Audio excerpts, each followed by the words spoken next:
Hey. Hi, everyone. Hello, English readers, and welcome to this new live read along. I finally managed to find some time to continue the reading of the last chapters of Wuthering Heights by Emily Bronte. So this whole month of March, we've been reading this classic of English literature. We've been reading the adaptation of Wuthering Heights, the adaptation for English learners. So this adaptation is for level 5, which is intermediate level, B or B1 level. But of course, if you have a A2 level, or if you are a little bit more advanced near B2, then it's also a good start to read this novel, and it can also challenge you if you have a level that is below.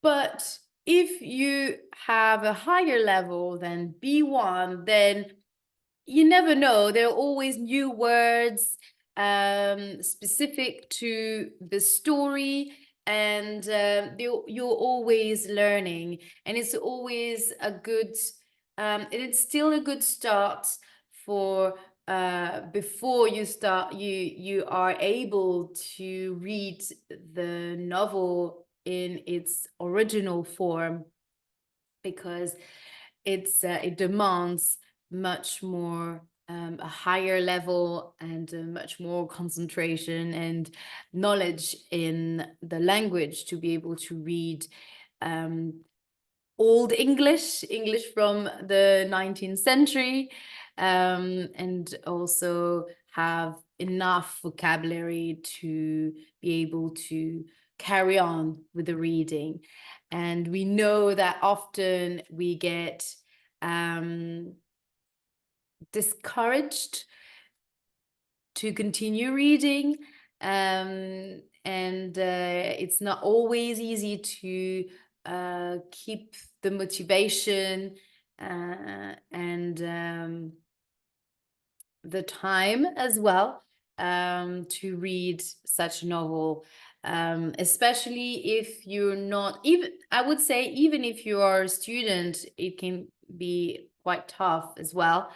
But these little books, edited by Penguin Readers, are like a sneak peek of the story, and it's a great way to discuss topics like toxic relationships and England in the 19th century, and the complexity of feelings, and also the consequences and the impact on your the way you are raised as a child, and the people that are raising you, that are around you when you grow up. Those elements also forge your personality and the way you are going to behave in the future. So it's a very rich novel, and it's always nice to be able to relate in a way the book with your personal experience or your own view on the novel. And this is what we do in this book club, because each week after we've been reading a whole week the chapters of the book, then we meet on Zoom, and we discuss the novel. And sometimes different novels and books in general. But it's a nice way to be able to practice your speaking and also reflect on English literature and the characters, and also share your personal experiences. So if you think that it's something that you relate to or that resonates with you, then uh, join the book club and start your reading journey with English literature, and start improving your English, practicing your English. I know it's not always easy to practice your English, whether you're an English student in your own country or if you're an English teacher. I'm an English teacher in France, and I created this book club for myself as well, because it's not always easy to find ways to practice and to keep up with your with the English language. You don't always find people speaking English. So I believe that having spaces on internet and on social media that will allow you to practice your English and keep up with the level, because when you have acquired a certain level at a certain time in your life, and you may perhaps you moved abroad for a while and then you decided to come back home, then it's so, how to say,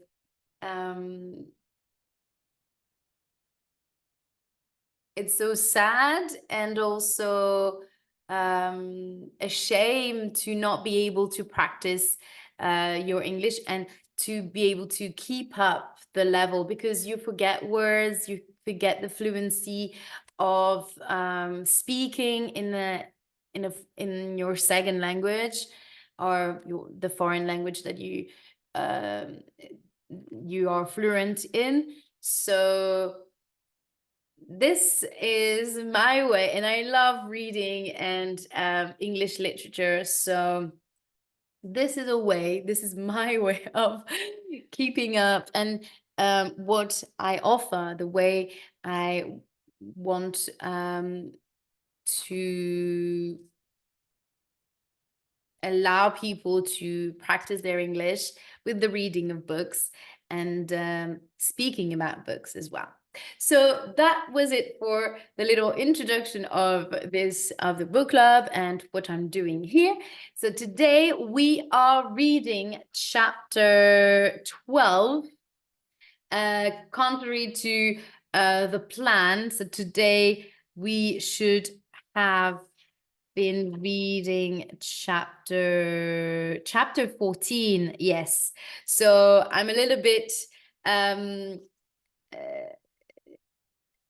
late in schedule. So today we're reading chapter 12, and tomorrow I'm going to host two lives, one at 5 to read the chapter 13, and another one at 6 o'clock, 6 p.m. CET, Central European Time, or Paris time. And I will be reading chapter 14. So we will definitely finish the book on Friday, so by the end of this week. And even though it's a little bit, mixed up with I changed a little bit the schedule. So, well, this is sometimes unexpected stuff happens happen in a week. So I'm going to do a quick recap if you don't know what the story is about, and just, or to refresh your mind if it's been a while that you haven't, if you haven't continued reading the story, waiting for this live.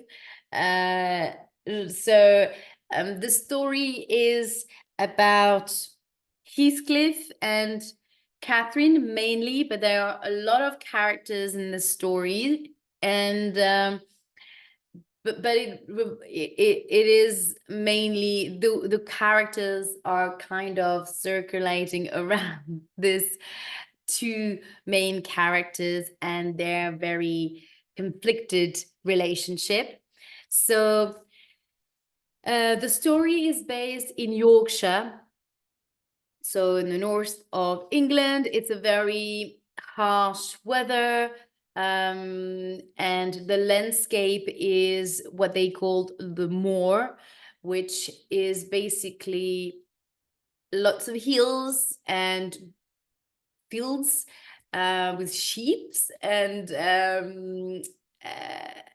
and a couple of trees, um, and you will find a couple of houses here and there, and it's very cold and windy over the winter. So it's a very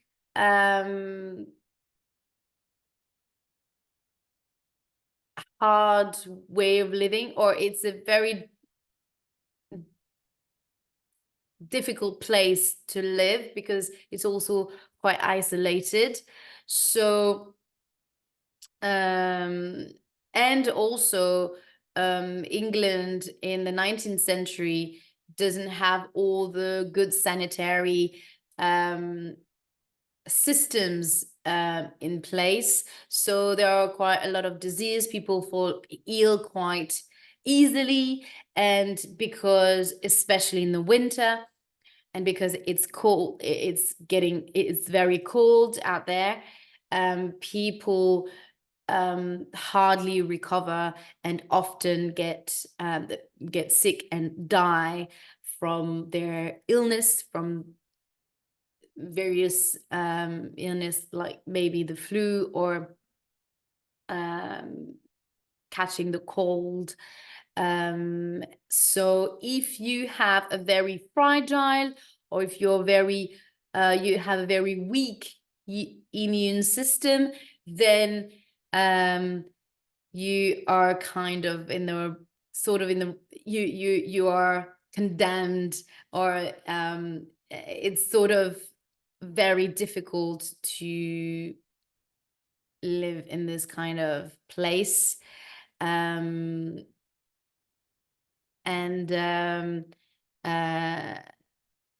that's the reason. And this is what is depicted in the story. You have a lot of death, and nearly each chapters. So it's not a very light-hearted novel. So it's very much anchored in the real life and Emily Bronte's real experience living in Yorkshire in the 19th century England. So the story is about, so Heathcliff is a young man that was adopted by Catherine's family and very harshly treated by Catherine's brother, Hindley. He would hit him and beat him really hard because he was jealous of Heathcliff, who was the favorite of his dad. So he kept this, Hindley kept this anger and this jealousy within him all his life, throughout his whole life. And this rejection from Hindley and later on from Catherine built Heathcliff's character. And this man is described as a very strong and wild kind of character, and is also violent towards Hindley, and toward when he grows up, and then towards his wife, Isabella, and then towards his servants as well, and his housekeeper. And so basically everyone around him. So I'm having a little sip of tea here. So if you've got your tea, please make sure when you join this live that you have a cup of tea with you, yes, or infusion, or a cup of coffee. It's a nice way to get into the reading mode.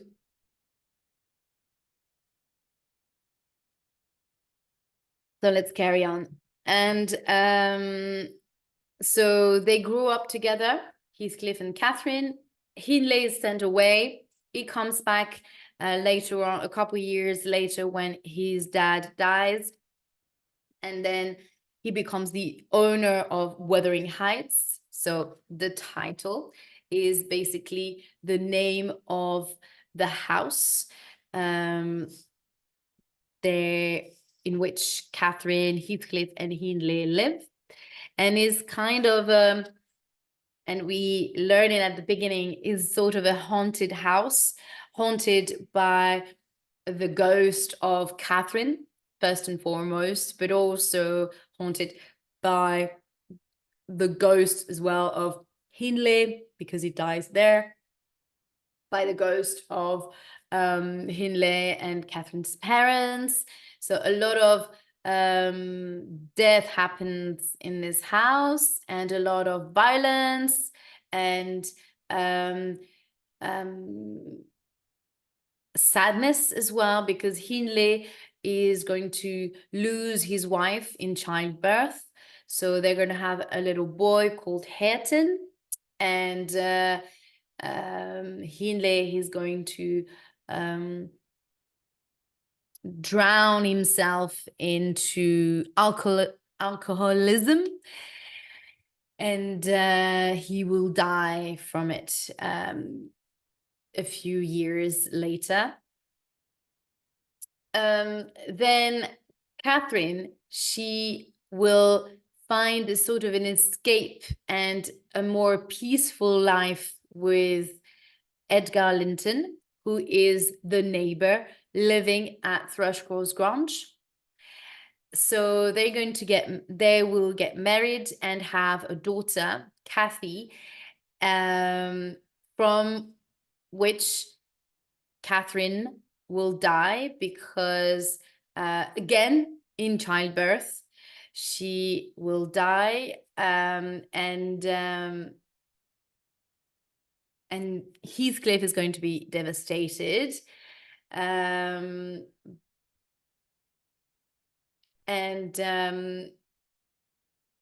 She will die from various reasons, because she's sort of has a tormented mind, and she will start hearing voices, and she will be also very heartbroken that Heathcliff has married Isabella, Edgar's sister, so her sister-in-law. He marries her, but Isabella is very much in love with him, but Heathcliff really only marries her to get Edgar upset, because he just wants to hurt Edgar, but also he wants to hurt Catherine, who hurt him when she married Edgar Linton instead of him, because he was in love with her since the beginning, and she loved him, but because he didn't have money or title, she chose to marry Edgar Linton, and Heathcliff left Wuthering Heights, And but when he came back as a rich man, and a gentleman. So he took his revenge from Catherine mainly, and also Edgar and Hindley. So Hindley is going to drown himself in alcoholism, and in games, in card games, gambling. So he's going to lose all his money in card games with Heathcliff. So Heathcliff is going to take advantage of Hindley's situation or kind of state of mind, and he is going to ruin him. And when Hindley will not have any money left, he's going to ask him to pay back his debt, then to give him Wuthering Heights. So Hindley does it, and gives him Wuthering Heights.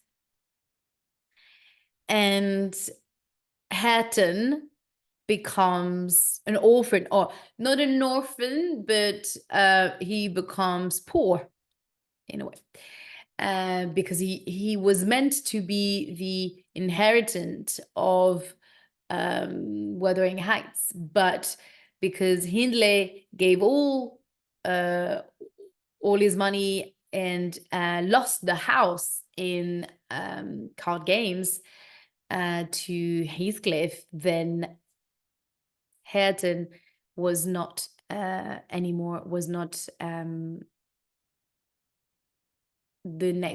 could not be the next owner of Wuthering Heights.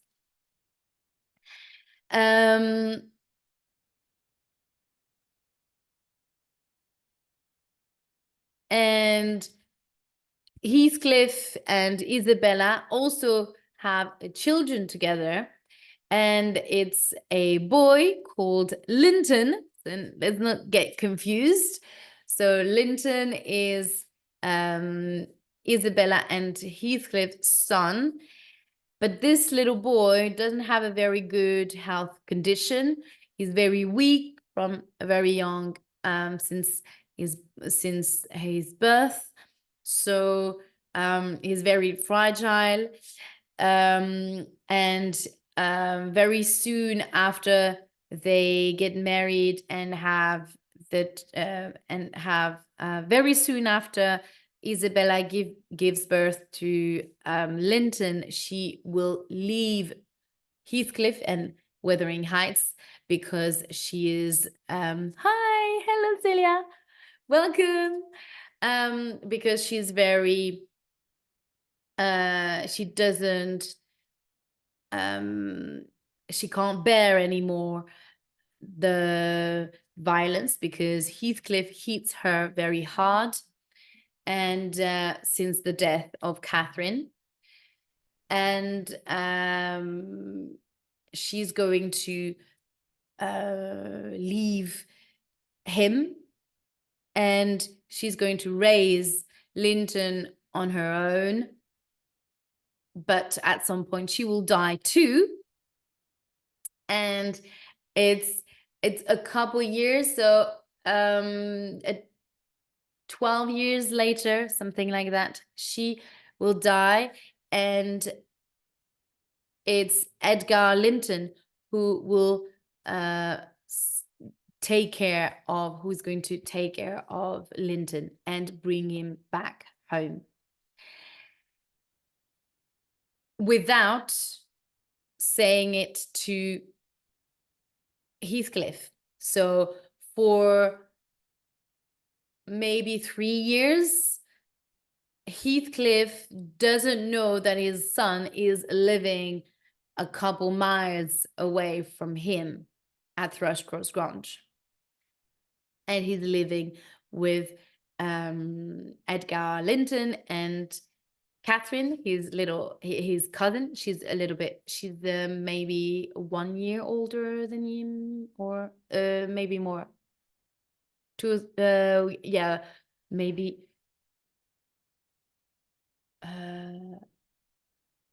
Yeah, 1 year older or something like that. Yeah. So this is about where we stopped.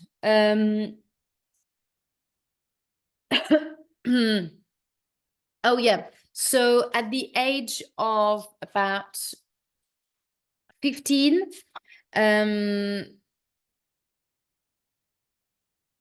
yes, so 3 years later then, so yeah, when they're about 15, Heathcliff is going to learn that Linton is at Thrushcross Grange, so he's going to ask for his son. And he will get him back. And Catherine and Linton are going to meet meet again when they're 15. And they used to get on when they were young. They used to play together and get along very well. But then a couple years later, they will sort of Catherine is going to forget, or maybe it's a younger than he, or maybe she's 12 when I can't remember anyway anymore the ages. But Catherine is going to forget a little bit about Linton, his cousin, and I mean, they're going to grow up, and when they're at the age of 15, 16, they are going to meet again, and they are going to start a correspondence. They will start writing letters, love letters, they would say. They're very, you can, in which you can read that they are very much, they like very much each other. And Edgar and Heathcliff will not be happy about that. So they will stop writing letters to each other, and they will get very sad about this. And then Edgar Linton is going to get sick as well. And Cathy, the little Cathy, will have to take care of her dad. And she will find a way to visit Linton again at Wuthering Heights. And they will start again seeing each other. And one day, Heathcliff is going to intervene. I mean, he's going to they used to meet on the moor, and one day Heathcliff is going to join them and is going to ask Cathy and Zilla, because when Cathy would meet Linton, it would always be under the surveillance of Zilla. No, Nelly, sorry, not Zilla, Nelly, the housekeeper of Thrushcross Grange. And he's going to ask the two of them to help him to bring Linton back home, because Linton is getting sicker and sicker because of his health condition. And Cathy is going to get very worried, and she's going to accept and bring him back home to Wuthering Heights with Nelly. And Heathcliff is going to trap them in the house, and he's going to lock the doors, and he will only accept her to leave Wuthering Heights only if she agrees only if she marries now Linton.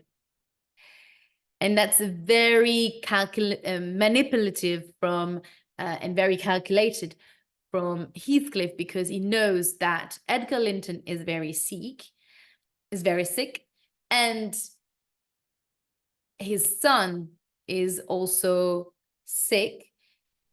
So he wants Cathy, little Cathy, to marry Linton, so that when Edgar Linton and his own son will die, then who Thrushcross Grange will go back to? Himself, Heathcliff. So he only think about his own wealth and his own way to make money. And Cathy is going to be in a very difficult situation, because we know that ownership and land ownership in England in the 19th century only will pass on only through men, because women could not be able to could not be owner of a land. It would either be her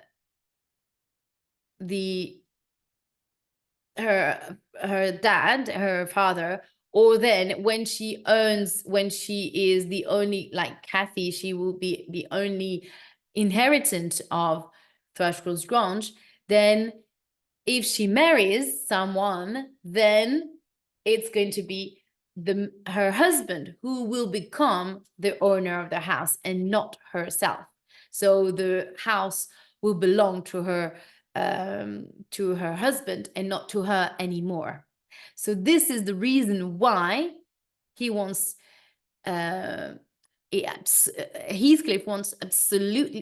absolutely wants Cathy to marry his son. So this way, when his son will die, he will become the new owner of the house of Thrushcross Grange, because he definitely knows that his son is not going to last long. So it's very cynical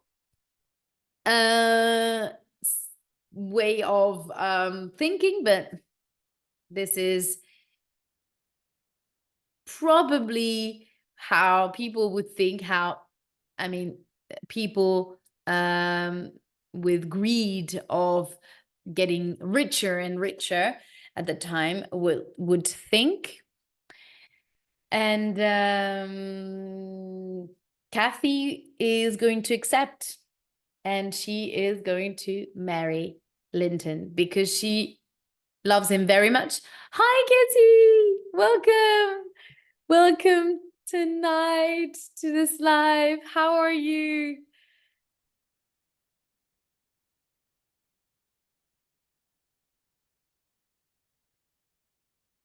I hope that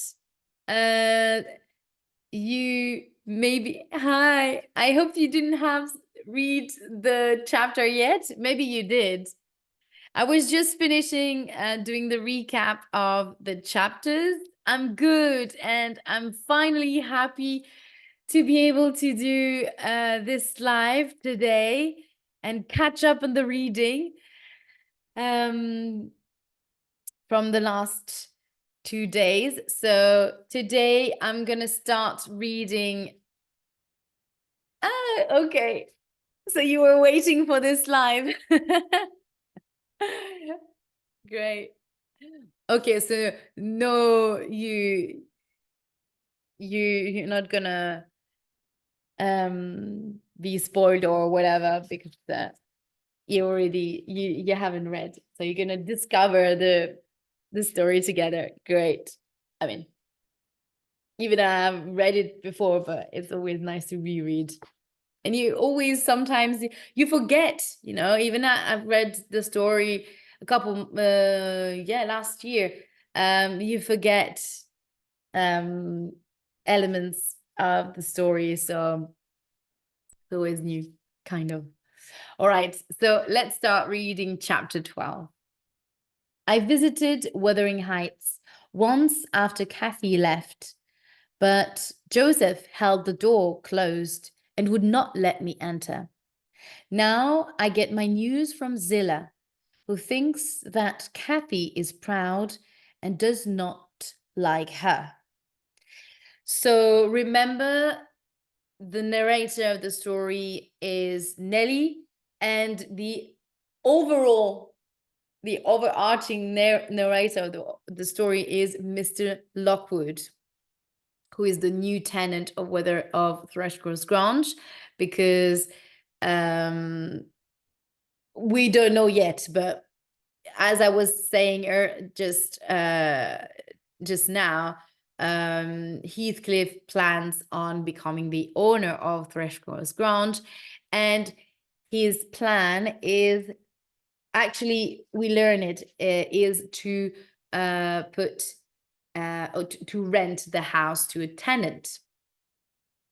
And this is what actually happens, because Mr. Lockwood is actually the new tenant. So there were probably another tenant before Mr. Lockwood arrived, but so is the new one. So here it's Nelly who is talking. So she's saying that now, because she was not allowed by Heathcliff to move back to Wuthering Heights, he asks Cathy to move in with him at Wuthering Heights, but Nelly has to stay at Thrushcross Grange. So this is the reason why she says, now I get my news from Zillah, who thinks that Cathy is proud and does not like her. The first thing, Cathy, so yeah, sorry, I was thinking here, here we are reading that Cathy is proud, so very much like her mother. She's very opinionated, and she's got a very strong mind of her own. Okay, let's go. The first thing Cathy did when she arrived was to run upstairs and lock herself in Linton's room, Zillah told me. The next day, she came down and asked for the doctor. She said that Linton was very ill and needed medicine. We know that, replied Mr. Heathcliff, but Linton's life is worth nothing. So I will spend nothing on him. Not very nice for his own son. After that, Cathy stayed with Linton. He cried and groaned, and she could not sleep. No one would help her or send for the doctor. One night in late September, about a month after she had married Linton, Cathy went to Zillah. Tell Mr. Heathcliff that his son is dying, she said. Zillah took Cathy's message to Mr. Heathcliff. A few minutes later, he came out with a lantern and went to Linton's room. Zillah followed. Cathy was sitting next to the bed. Heathcliff held up the lantern and looked at his son. Well, he is dead, he said. Then he turned to her. Now, Cathy, how do you feel? She was quiet. How do you feel? He repeated. He's safe, and I'm free, she answered. So I should feel well, but I've been with him so many hours alone that I feel like I am dead myself. After Linton's death, Cathy stayed upstairs for 2 weeks. 2 weeks. Zillah tried to help her, but she proudly asked to be left alone. Mr. Heathcliff went up once to show her Linton's will. Will is what he wants after his death. When someone dies, it's sort of maybe like a testament, sort of what he wants after his death. Because Mr. Heathcliff had made her marry Linton, and then Edgar Linton had died. Heathcliff's son had owned Thrushcross Grange. Now Linton was dead, and he had left everything to his father in his will. Mr. Heathcliff now owned Wuthering Heights and Thrushcross Grange. Cathy was left with nothing, and she had nowhere to go. This is why she has to live at Wuthering Heights and is so unhappy. Linton died last winter, sir. So now there is a dash here, a long line here, a long dash, I would say. That means that now we are moving back to the present and to Mr. Lockwood's narration. When Nelly had finished the story, she said, "Only a year ago, I did not believe that 1 year later I would be telling this story to a stranger. But I can see that you like Cathy Linton, sir, and you cannot be happy living alone." "Stop," I said. And I laughed. "Yes, I may love her, but why should she love me? And I live in the city and must return there." "No, Mrs. Dean," Nelly, "it's not possible." After I had listened to Nelly Dean's story, I decided that I had to leave Thrushcross Grange as soon as possible. I did not want to live near to my landlord for one more second. I am now much better, but not much better, and although it is the middle of January, I have decided to ride to Wuthering Heights to let Mr. Heathcliff know that I am leaving. I came to Thrushcross Grange in October, and I have rented it for 1 year. I plan to spend the next 6 months in London, and he can look for another tenant after October. I will not spend another winter in this place. Yesterday was a bright and cold January morning. I rode to Wuthering Heights and took a note from Nelly Dean to Cathy. When I got there, the front door was open, but the gate was locked. I saw Hareton in the garden and called him. He came and opened it. We entered the house together. Cathy was sitting in front of the fire, cutting vegetables for lunch. She was quieter than before, and her beautiful face was very unhappy. She looked at me quickly, but she did not say hello. I moved towards her and quietly put Nelly's note next to her hand. Sorry. She looked at it quickly and then at me. "What is it?" she asked loudly and pushed it onto the floor. "It's a note from Mrs. Dean," I said. Hareton immediately ran across the kitchen and took it before she could pick it back up. Mr. Heathcliff should see this first," he said. Cathy turned away from us and began to cry. Hareton stared at her for a few seconds, and then he threw the note at the floor by her feet. She took it quickly and read it. Oh, I want to be at Thrushcross Grange," she said. "Oh, I'm tired, Hareton." And she threw her head back and closed her eyes. Mrs. Heathcliff,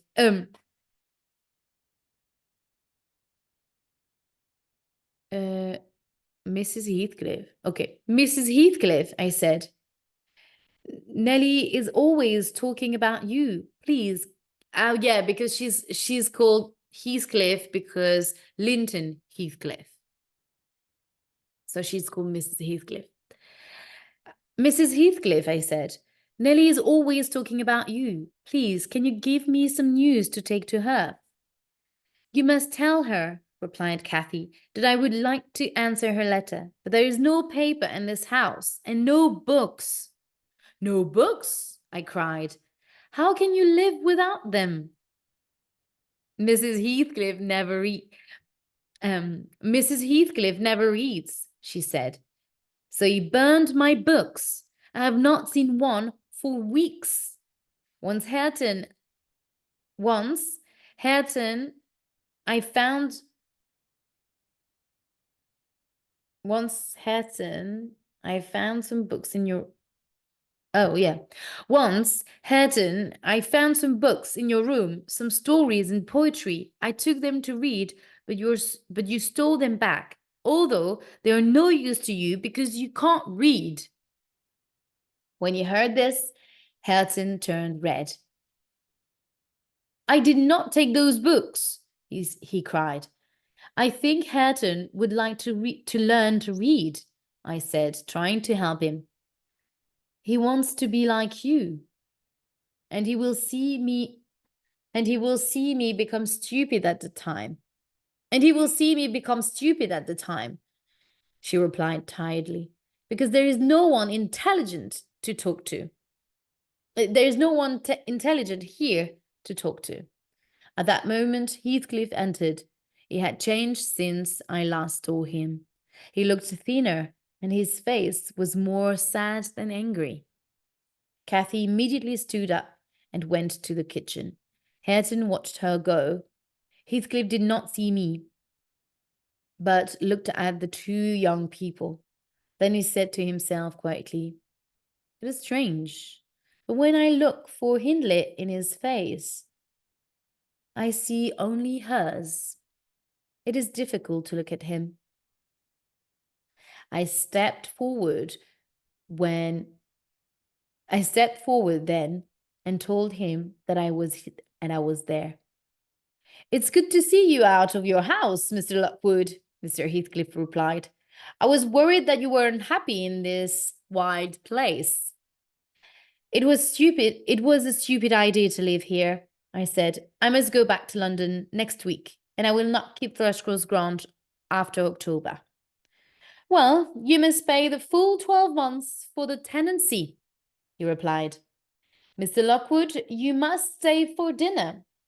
Cathy, bring the things in. Where are you? Cathy quickly appeared with some knives and forks. Have your dinner with Joseph, he said to her, and stay in the kitchen until Mr. Lockwood has gone. She left immediately.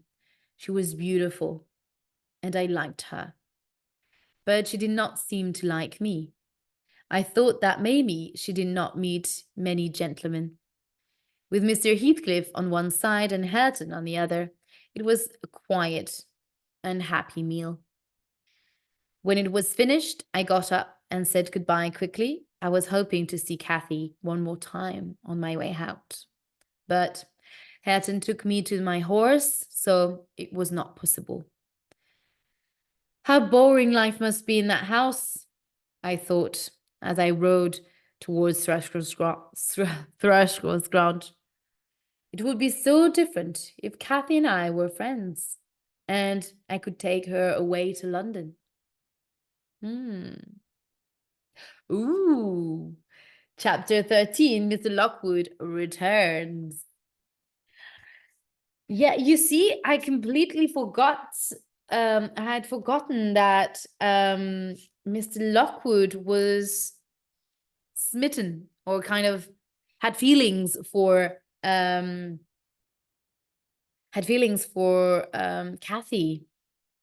I had forgotten. So there is a little illustration here, so you can see little Cathy, and that's Hareton, is it? Oh, wait, how is Hareton? I don't remember. Yes, that or is it Heathcliff? I think that Hareton looks a little bit like Heathcliff, and there's not much pictures of Hatton, I think. Oh, I got.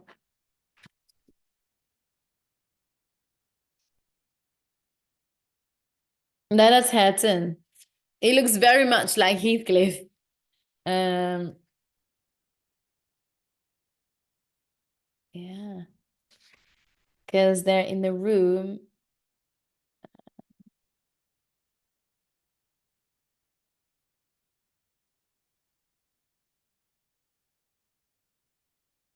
Yeah, I think that's Hatton. There's no other. No, there's no other picture. So that's probably Hatton, I guess. I don't know. What do you think, um, Katie? Big. Um, I don't know. It's a bit tricky because then Mr. Heathcliff comes in, um, but she gives the letter. That's a bit. mm, at that moment, Heathcliff entered, um, and she gives the letter to the character. I don't know. It's that a bit funny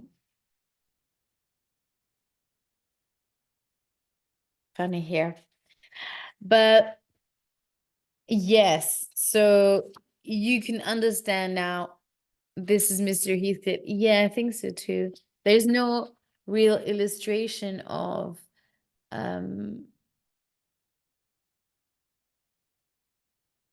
Hareton actually. It's only Linton. You only have illustrations of Linton and Cathy. Yeah. So yeah. So it's interesting to see he has the same clothes as Mr. Heathcliff. Um yes, otherwise oh okay, I'm spoiling my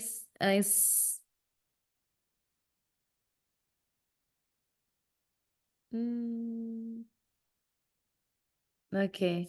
I don't know. There is another picture here on page 9. Page 9. Oh, page 9.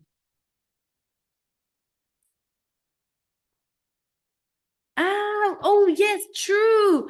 Yes, we can see. Ah, yes, you're right. Oh, they look very similar. Yes. So that's Hatton. So, oh right. So that's probably Hatton then, because Heathcliff. Oh my, I don't know. It's a bit strange. Or maybe there is yes, I guess because Hatton actually has the same kind of body, or um sort of the same body shape as he's a very strong young man and wild as well. So I guess I understand why they illustrated him the same way. But here is a little bit confusing because we don't know which one it is. We could assume that it's Hatton, but maybe that's, you see here, it's maybe intentional that we get confused between Heathcliff and Hatton because they're actually the same kind of character. And page 40,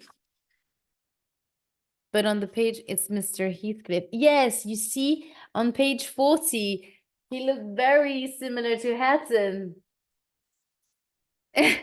I know. Yeah, but it's maybe a real intention from the illustrator here to actually, I don't know, maybe not. I don't know. To get us confused. Perhaps. I don't know. But anyway, um it's very sad. um I mean, so far, I mean, in this chapter, we don't know what's going to happen in the end, but it's a very sad fate for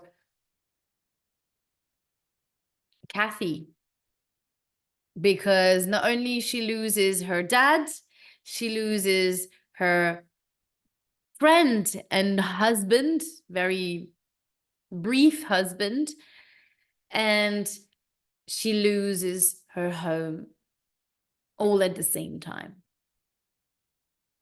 So I don't know about you, but I guess it's very understandable that she's angry and unhappy in her life. And the only person to blame is Heathcliff. He's the one who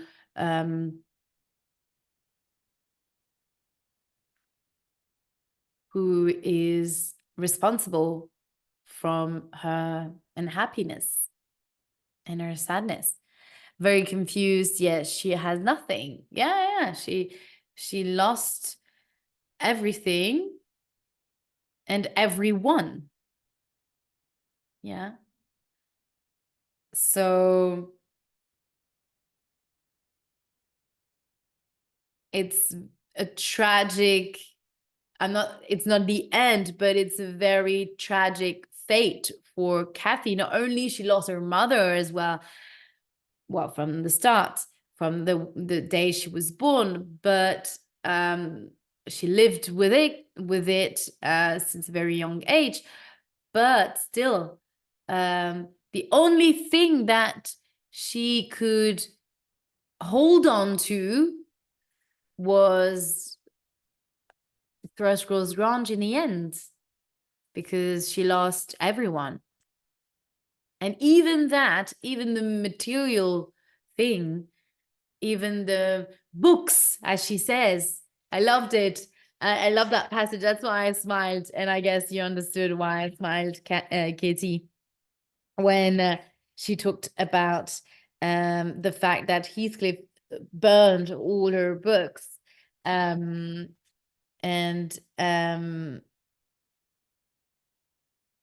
she said, how can you live without them? How can you live without books? Yes, I completely agree. How can you live without books? And that's terrible for her. So even the remaining memories of her parents and the house she grew up in, she can't even have that, and the memories. I can't imagine that she doesn't even has paper. Yes, yes. It's a very um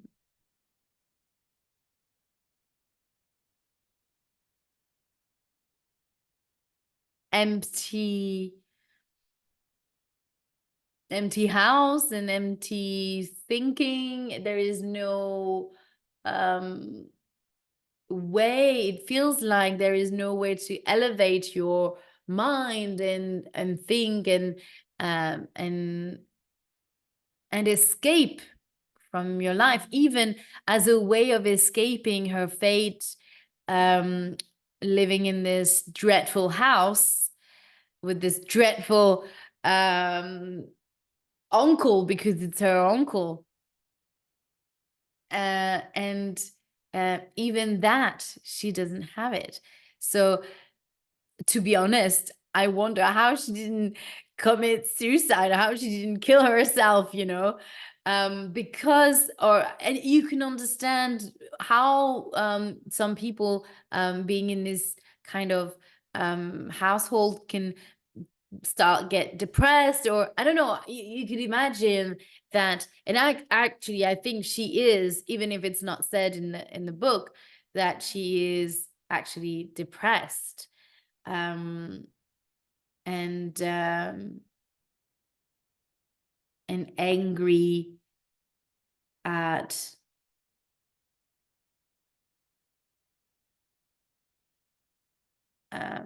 life, and angry against everyone. So, and mainly against Heathcliff. Yeah. So that's a very sad chapter today that we've read. So hopefully chapter 13, Mr. Lockwood returns. There are going to be some some light at the end of the tunnel. Let's see. Hopefully, I hope so much for Cathy that something better, a better life is waiting for her. Let's fingers crossed. So it was lovely to be back live and be able to read to you today. And tomorrow I'll see you at 5 p.m. CET, Central European Time, to read chapter 13. Then we'll do a little break and I will start again the live at around 6 o'clock. I'll try to keep the timing, even if it's not always as easy, but there are going to be a little break in between these two sessions tomorrow. It was so sad. Thank you. Yeah. Thank you so much, Kitty, for being here tonight again. And I'll see you tomorrow for the end, for the reading of the end of Wuthering Heights. Bye-bye. Have a beautiful evening. Bye.